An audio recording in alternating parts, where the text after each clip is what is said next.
Hi, I'm Marie with Aunt Ree's Quilt Shop, and today we're going to talk about something that's not a lot of fun to talk about, but I've been getting some questions, and so I kind of wanted to address it. The tariffs have increased our cost of living, the prices of things across the board, including the quilting industry. Unfortunately, a lot of the products that we use are made outside the country, and so they've had a tariff added to them. We are not getting political here any way, shape, or form. I just want to share with you on what's kind of happening on the back end and give you a little bit of an idea of what you can expect going forward. So several of my suppliers, major manufacturers, had already planned a price increase for this year before the tariffs started. So as the cost for them to produce the items increases, they have to pass that cost along. Unfortunately, I had seen for fabric, I have seen up to 50 cents a yard increase. That was before the tariffs were added on. So prices were already set to increase this year. It is what it is, cost of living, all of the things, right? So I've done the math, and there's about a 4% increase as far as like fabric goes. So again, I did the math on a king size quilt. Let's just ballpark it, easy number, say it uses 20 yards of fabric. You're looking at about a $10 increase on a king size quilt. Grand scheme of things, that's not a ton, but I also understand that all these little bits add up over time. And when you've been paying, X amount for fabric and it goes up 50 to 75 cents a yard, I get it, guys. And I totally am there with you. Unfortunately, I have zero control. So, and I also can't afford to absorb all of that. So I'm doing what I can, but it is what it is. So the current tariffs are adding, for most of the products that we use, they're adding an additional cost to the base price. So I've seen different ways that companies are handling it. So I'm going to share 3 examples. I'm not going to tell you who they are. It doesn't matter. One company had already planned a price increase, so they increased it. But when they increased it, they included the tariff price. So when I get online to order things, I see this number, and that is what I am paying.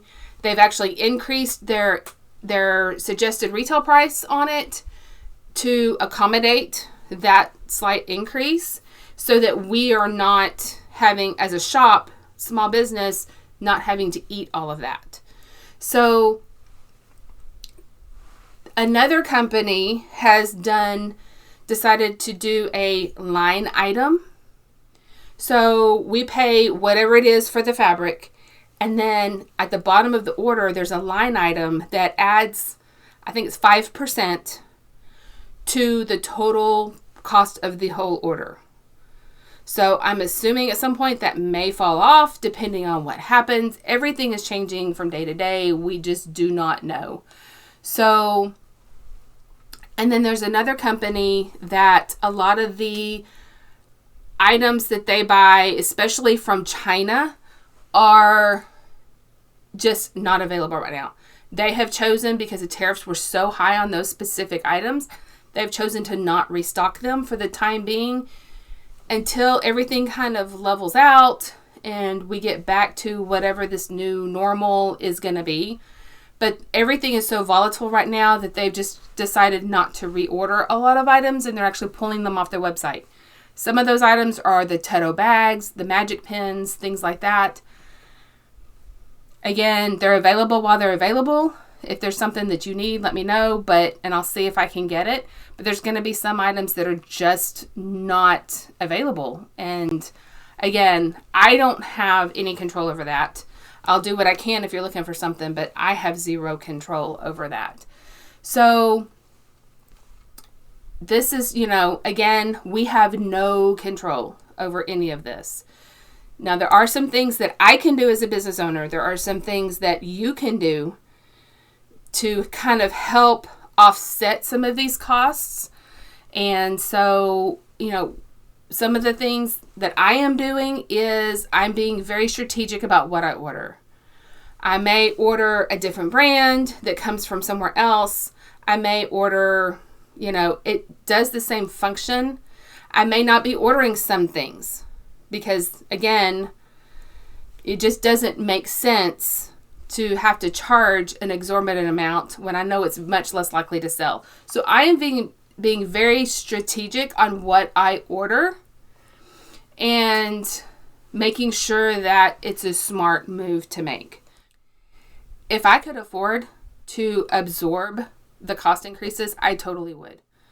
But unfortunately, there's a very small margin that small businesses typically run on. And so that's the best, I have to pass some of that on to you. I'm just trying to be very smart about what I order and when.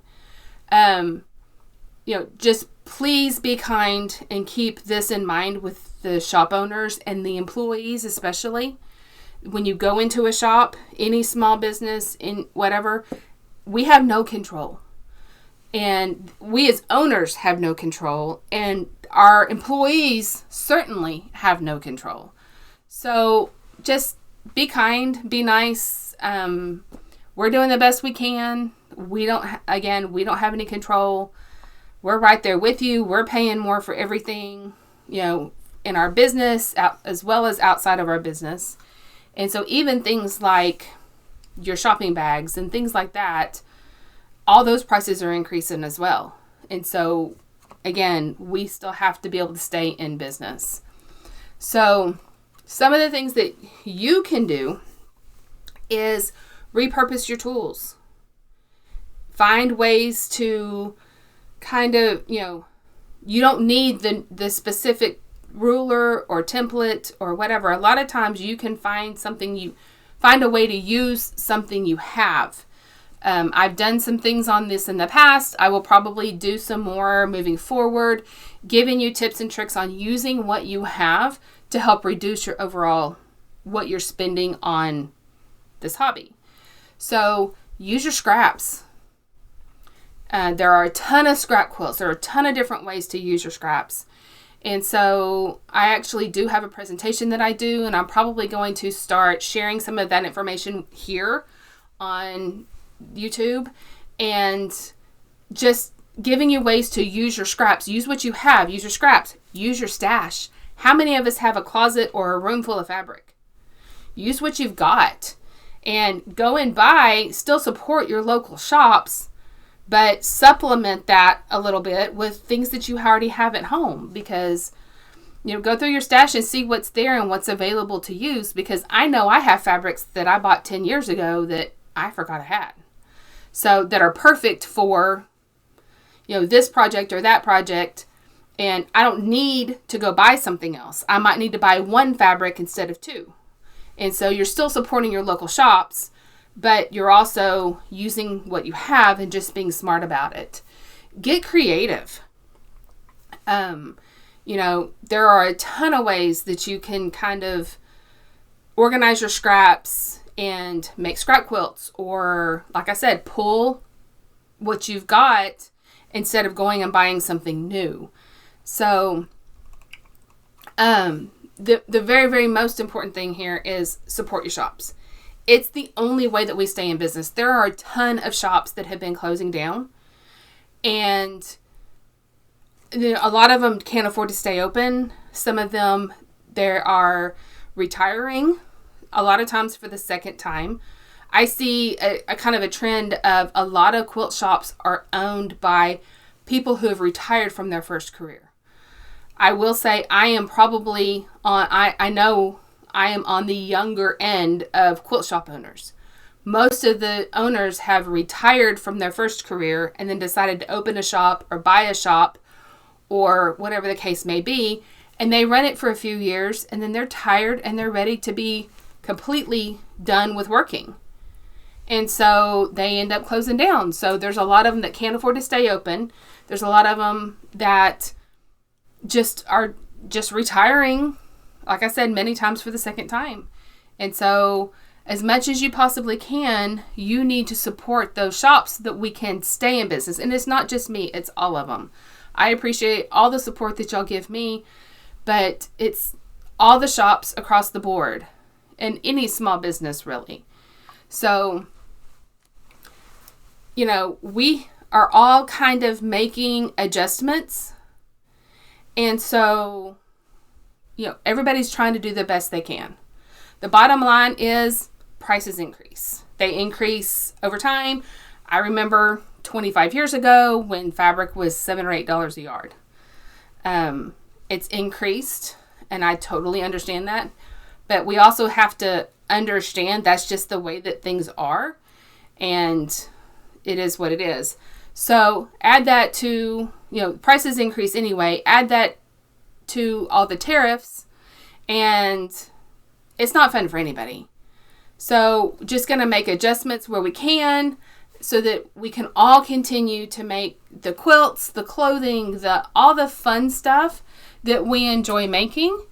And so, again, just as much as you possibly can, support your local small businesses. Over the next few weeks, we're going to have some videos coming out that are going to hopefully help you do some of these things. They're going to help you stretch your dollar, use what you've got. I'm going to show you some different tips and things like that on how to organize and store your scraps and actually use them.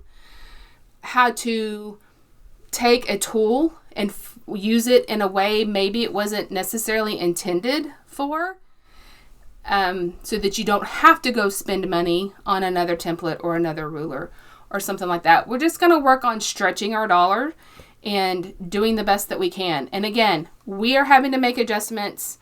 I'm happy to help you answer any questions, make adjustments, whatever. And so I will be posting those videos over the next few weeks, and hopefully you will find them helpful.